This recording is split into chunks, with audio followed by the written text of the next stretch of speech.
brand new episode of Pro Wrestling Show. Man, we talk about the latest wrestling news. We're on the RAW report. We talk about, well, ain't they could have had a contendership match at the pay-per-view, but instead they wanted to make the obvious again. There's so much turmoil on RAW you won't believe. Also, Slammiversary report coming out from Extreme Rules, a fallout from there. In Hot Topics, where a WWE Hall of Famer has been reinstated back into the WWE Hall of Fame after making racist comments that many of you may know who I'm talking about. And plus, predict the outcome for this week's Slammiversary. All this more on Pro Wrestling Show starts now.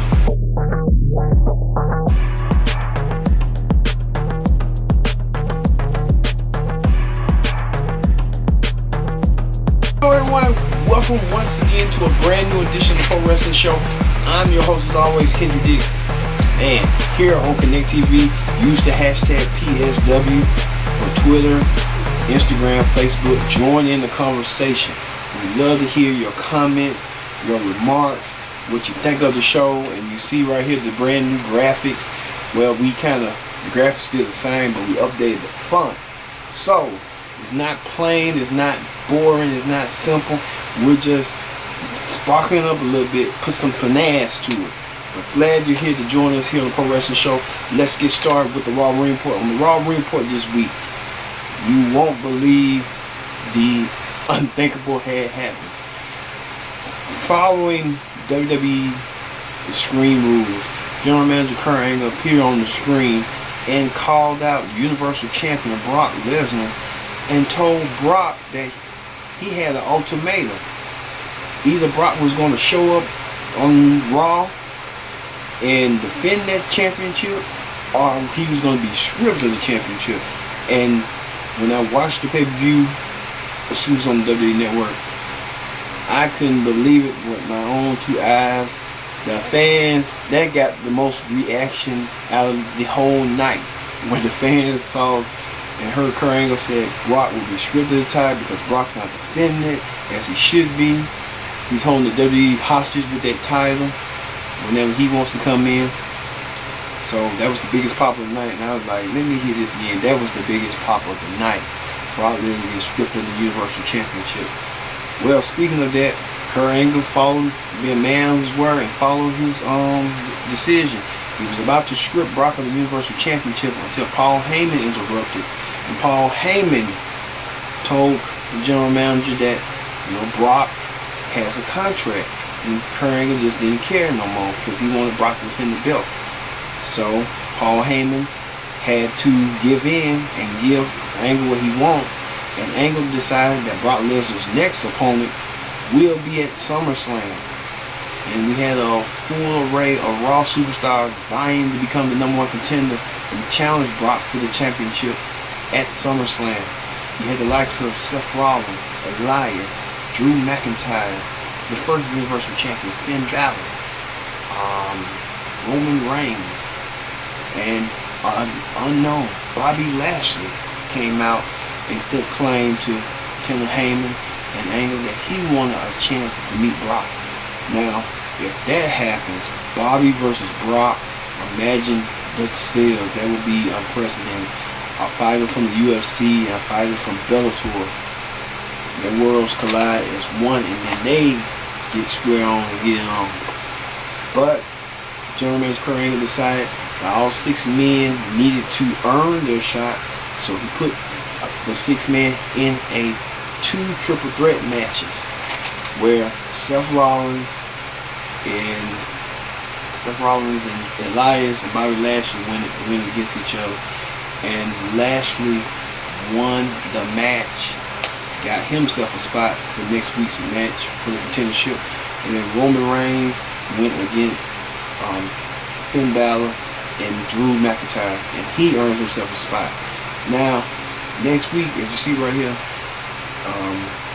Reigns versus Lashley 2.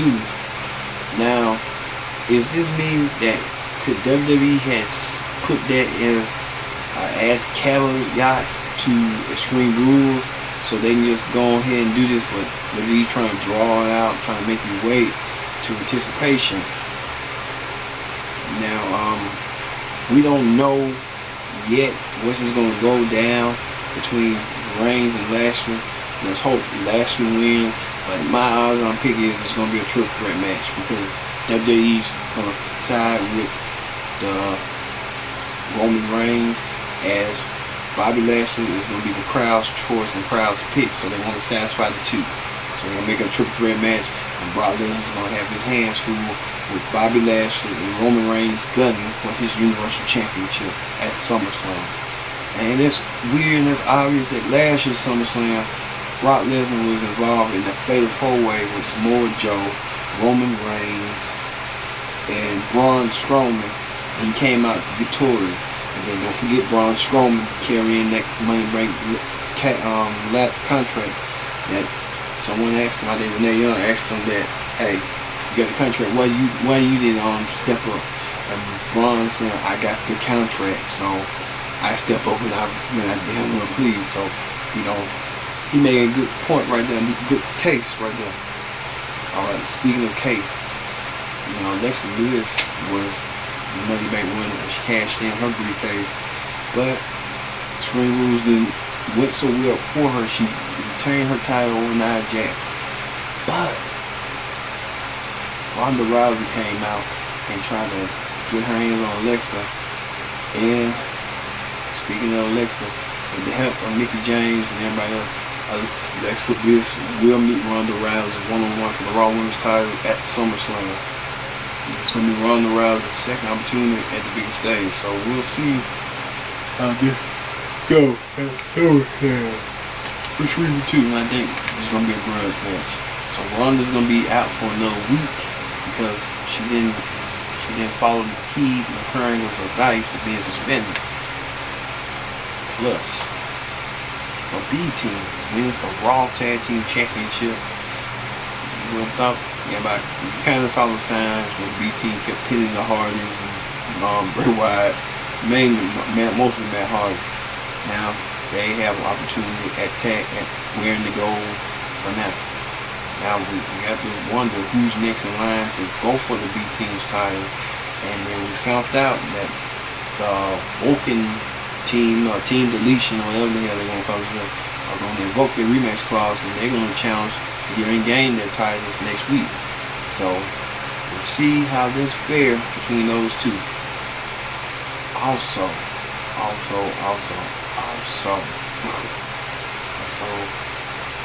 the Intercontinental Championship was on the line. We forgot to talk about and predict the outcome. We're sorry about that, but we're gonna make up for it. Seth Rollins lost, and Dolph Ziggler won against Bobby Roode, who won a chance at title contention. Bobby Roode couldn't get the job done.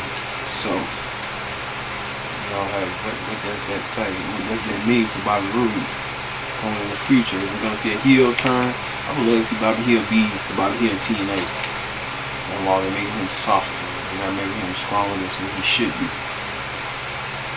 Alright. Think of what else that happened. And then Sasha Banks and Bayley, between those two, one of them, you know, Sasha Banks confessed her love that she loves Bayley. In what weird way, I don't know. So we'll see how the storyline progresses as we continue on. Alright, that ends the Raw report. Let's move over to the SmackDown report. SmackDown report. Now, everything on SmackDown has been on consistency and stuff. Now, we know that Daniel Bryan and The Miz literally hate each other. And The Miz tried to do a eulogy for Team Hell No. Didn't turn out the way Miz planned until Daniel Bryan came out and interfered. So we know that's a match between them two at SummerSlam. A grudge match between them two so bad. That's going to be the match right there after the show at SummerSlam. Also, the WWE Champion AJ Styles kicked off the show going against Andrade Cien after Cien's business manager Zelina Vega and wanted AJ to take Zelina's challenge. AJ did, and it was a good match between two styles, two contrast styles.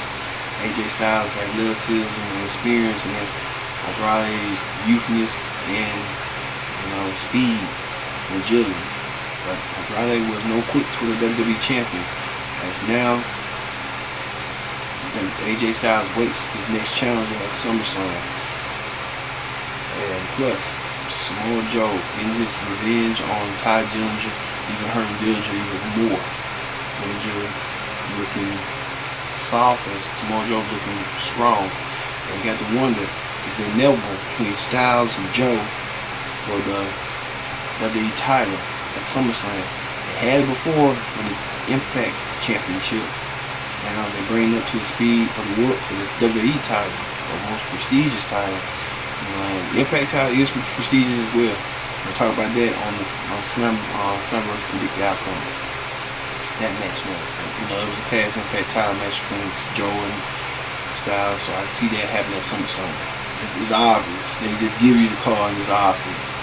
You don't see it. You think you don't see it away, but it's coming.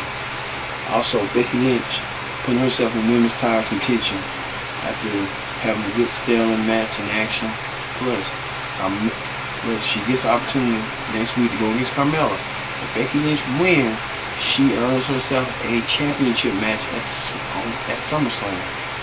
Now you got to wonder, like, once they leave Asuka, after Asuka was being pushed for so long winning the Women's Royal Rumble, they thought Asuka was going to go to WrestleMania and win the championship, and then they just dropped the ball on it. The ball.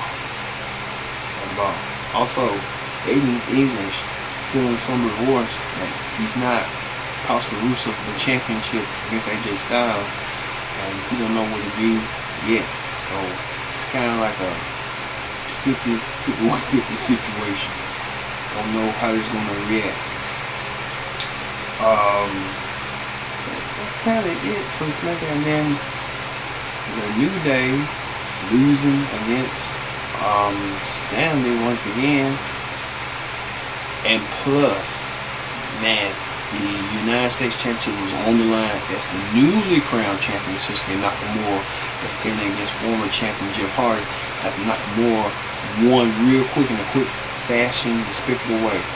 Nakamura used a despicable low blow and hit the Shinsuke to earn himself the U.S. Championship. And then Randy Orton came out of nowhere and attacked Jeff Hardy out of nowhere, just attacked him for no apparent reason. And then followed that off SmackDown was a rematch, and Jeff Hardy, we thought Jeff Hardy was going to regain his title until Randy Orton came out of nowhere and attacked Jeff Hardy and leaving him hurt again. But the most despicable act that Randy Orton did was now Randy Orton reestablished himself as a villain again. He went into Jeff Hardy's earlobe and literally almost tried to pull Jeff Hardy's earlobe out, trying to pull the ear right here, pull it out. And I know Jeff Hardy had his ears pierced. He went inside and I'm gonna literally rip it out. That's despicable, that's vicious, that's cruel, that's inhumane. That's Randy Orton doing, but that's Randy Orton. You all know who Randy Orton is right now. Whether you love him or hate him, that's how Randy Orton stands. And even on this hating side, Randy Orton is getting good. He certifying himself and establishing himself as a heel. Wanting folks to be despicable and mad with him. So, we don't know what that's going to lead. Jeff Hardy right now is going to take some time off. Just, hey, despicable as that. Alright. That ends the SmackDown report. When we return, we're going to be talking about hot topics where a lot of WWE superstars voiced their concerns about a recent WWE Hall of Famer being reinstated back into the Hall of Fame, going, signing with the company again. Is it a good look or a bad look? You tell me. And plus, the big title change coming through from NXT and Slammiversary Predict the Outcome. Don't want to go nowhere. This is the Pro Wrestling Show. We'll move for a turn.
Pro Wrestling Show.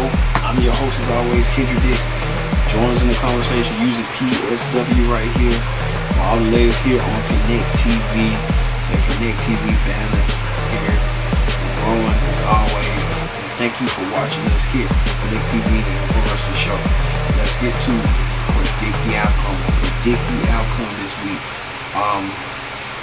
We just learned before we start. We just learned that a wrestler of the name of, I forgot his name, Floyd something. Well, we'll get to that once we get the information here. But first and foremost, Hulk Hogan, WWE Hall of Fame, former WWE champion, returns to WWE. He got reinstated into the WWE Hall of Fame and is about to do community service work, spreading the word, spreading the gospel about intolerance in workplace society, in most racial comments. Hulk Hogan made comments a couple years ago when he did a leaked sex tape and he was doing with his partner, and it turned out Hogan said some slurs about black folks, and the world got wind of it, and WWE quickly fired him, and now he getting his second chance and coming back to the company. While a lot of but a lot of African American superstars are displeased that Hogan had returned out of short notice. Now, Hogan attended the WWE pay-per-view for a short mandatory meeting, addressing the universe and asking them for his forgiveness. Some forgave him, some didn't.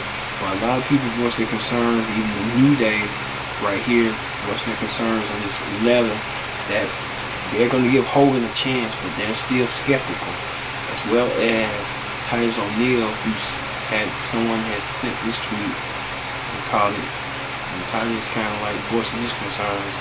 But the main person who voiced their concerns about this and who's been outspoken about for so long is WWE Hall of Famer, fellow Hall of Famer, Mark Henry, who had a lot of words to say to TMZ about Hogan being reinstated into WWE. Let's take a look. Well, man, I think that is good in a lot of ways because it's always a learnable moment, a teachable moment. It teaches forgiveness. It teaches that we can step up from adversity. It also shows that in a time where there's so much racial divide with government and different things, different social groups, that there's some people that actually have an affinity and care and want to redeem themselves. So I hope that he can do that. So having spoke to him, do you feel yourself like he's genuine, Mark? I do. I do feel like he genuinely wants to clear his name. He sees people that used to respect him, they look at him different, and it hurts. And he brought that on himself. But he's trying his best to, clear that up. And I don't know if it's from, some people are gonna say, well, he missing them big checks, so he wants to rectify that situation. And that's always a factor. We always want to keep our buying power up, but I don't think that's the case with him. I think that if he did some appearances where he helped raise money to go to some of these organizations that need help in the inner cities and urban sectors, then I think that people will be less likely to think that it's all just a ploy for him to make more money. How are other African American wrestlers taking the news that he was reinstated? Is anybody upset, or is it is everybody in agreement that it's time that he be allowed back? No, it's 50-50. I've talked to guys that were like, man, the hell with him. And I had guys that was like, you know what, man, if he's willing to make a change and try to help out and go and speak up and be a part of the answer rather than a part of the problem, then it's all. Mark Henry saying poignant stuff about Hulk Hogan and saying they're not going to tolerate, he's not going to tolerate that, and he's going to give Hogan a shot, but Hogan has to earn it and earn back their respect. So Mark Henry saying You have to earn it. You have to earn it. Right. Speaking of that, did you see this?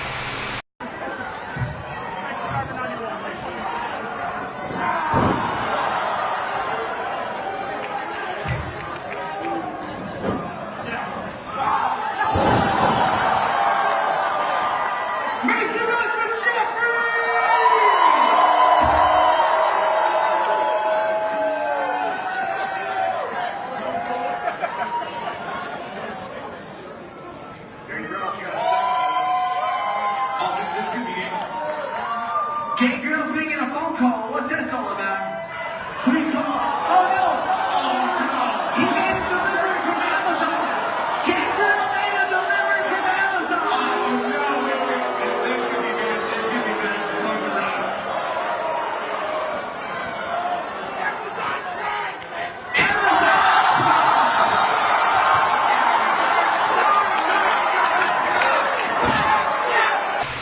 Wow.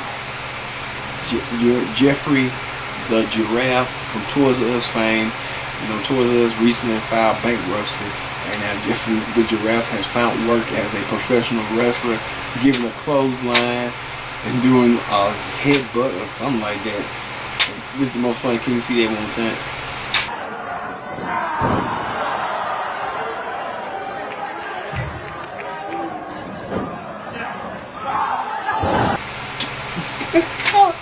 Did you see that close line that man for no apparent reason?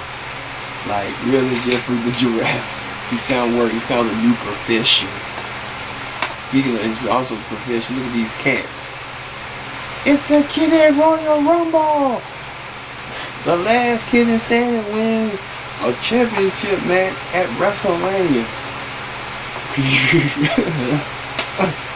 Alright, we got to put some laughter in there.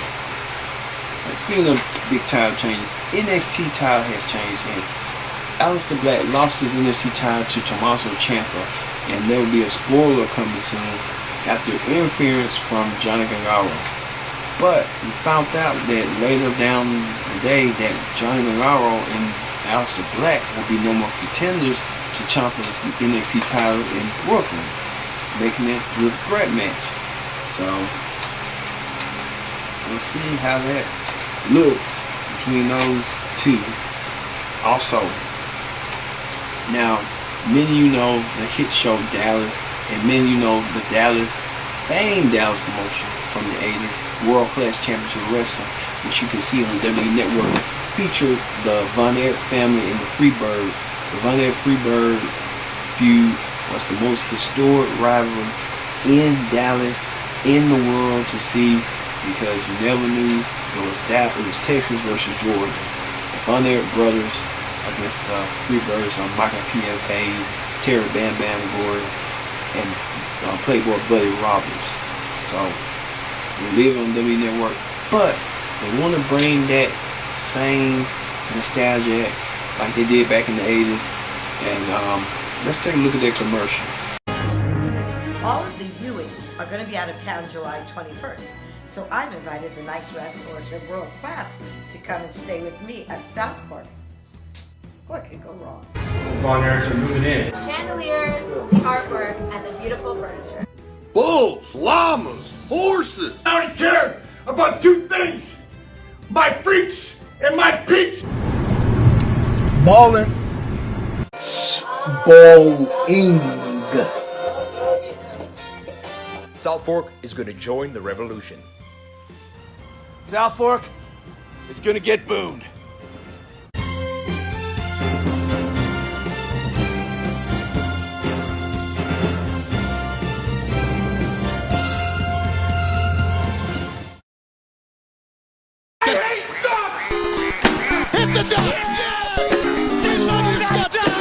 Can you see that 280s mega thing?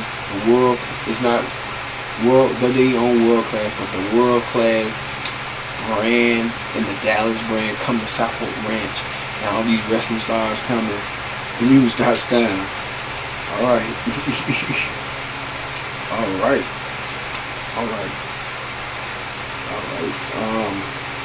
Well, I guess that ends Hot Topics for this week. We covered all the basics. Let's go to predict the outcome for Slammiversary. Slammiversary coming your way from Toronto, Canada, from the TED, not TED, but I wish they was in the TED. No, that TED really, that's real small, but hey, you know, that's real small. Let me see.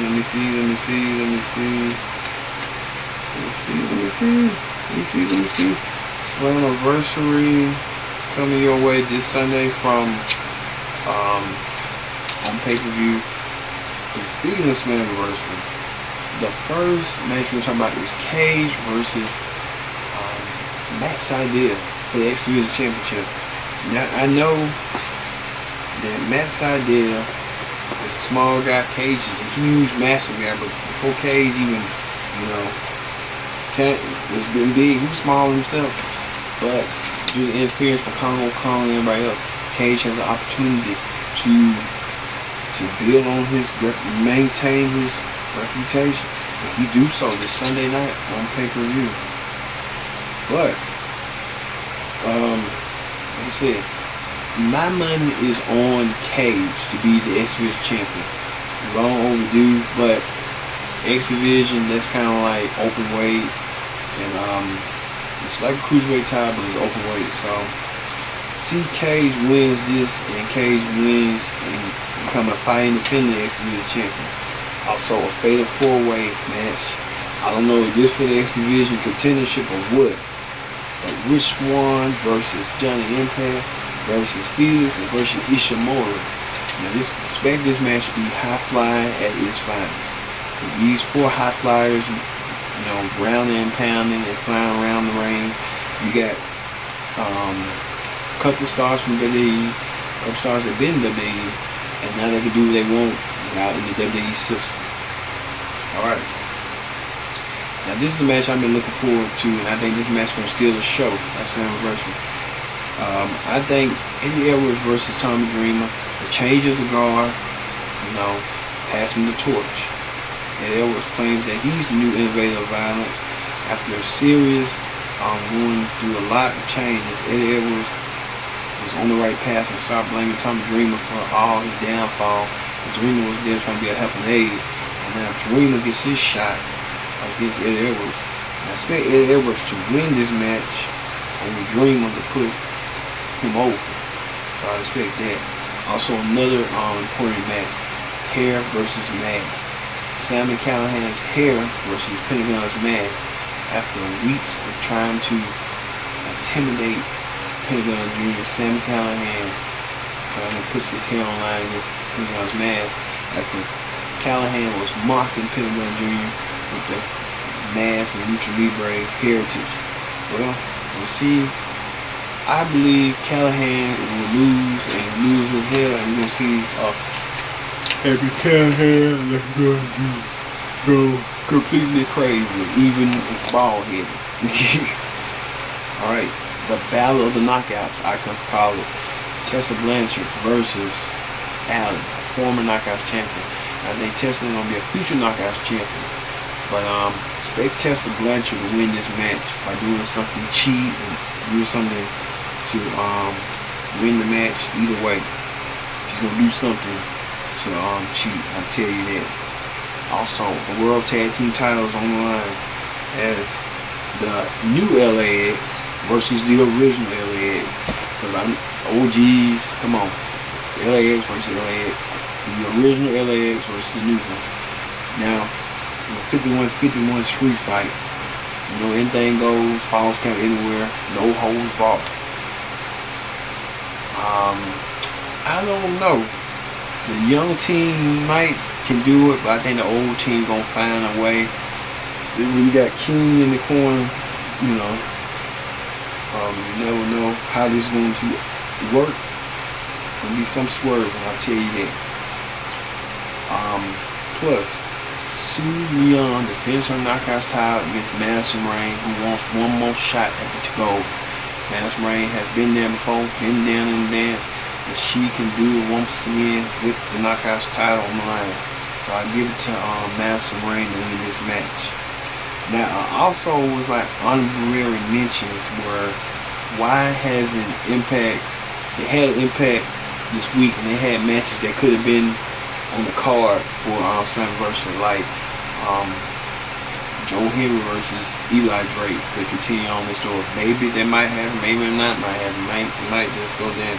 I would just add that on, just just as a case. And plus, Kevin Cross versus Pete Williams. You know that was building while y'all couldn't lead on to Slammiversary. It's just like Impact kind of in the right direction, and then those two matches that they missed out on could have been into the main event, into the card. I don't get it. Like WWE, I get it, because WWE trying to make you, trying to draw her out a little bit, and I can get that. And finally, the main event, Moose, the challenger, versus Austin Aries, the champion, for the Impact World Championship. I don't know for sure. I want to say Moose will win. Yeah, I'll say Moose is going to win this match, because bringing his family out there, it's going to be a point. They probably told Moose is going to win the title. Moose, we got something ready for you. So I expect Moose to win. If Moose don't win and Austin Aries win, then hey, more. But I think Moose is going to win. It's going to make black people even more prouder and stuff. And I think happy and proud that he's a world champion. And also last time I can do it for the Raw side. Top show as his champion. So it's going to be a good card. I can tell. Slammiversary at the Rebel Complex in Toronto. You had to wonder, like, okay, you going to Toronto, I guess they ain't got that money for the budget, but let's see how they do with this budget. And we'll just go from there. I would have liked it if they did Make Me Gardens or something like that, just to have that nostalgia at, like all the wrestling shows being to Make Me Gardens from the NWA, the WWE, and WC. I don't think WWE did a show like that, but something like that, had that nostalgia at, like Harley Race wrestling in that arena, Dusty Rhodes, Ric Flair, Hulk Hogan, stuff like that. You can't compete with the WWE going to like that arena in the NBA, stuff like that, but you can do it from a different point of view. Alright. We told you what's going to happen in Slammiversary. Be sure to watch Slammiversary. We are wrestling fans. We want to support wrestling. WWE, Impact, Ring of Honor, any independent promotions that you know of and stuff. And plus, Ring of Honor going to be doing something real big with that match for Honor. That's going to be huge. Alright. That does it for the Pro Wrestling Show. I have been your host, Kendrick Dix, saying so long. And, like I'm saying like JR, treat people the way you want to be treated. And you can be, and good things will happen to you. And, stuff like that. I say that.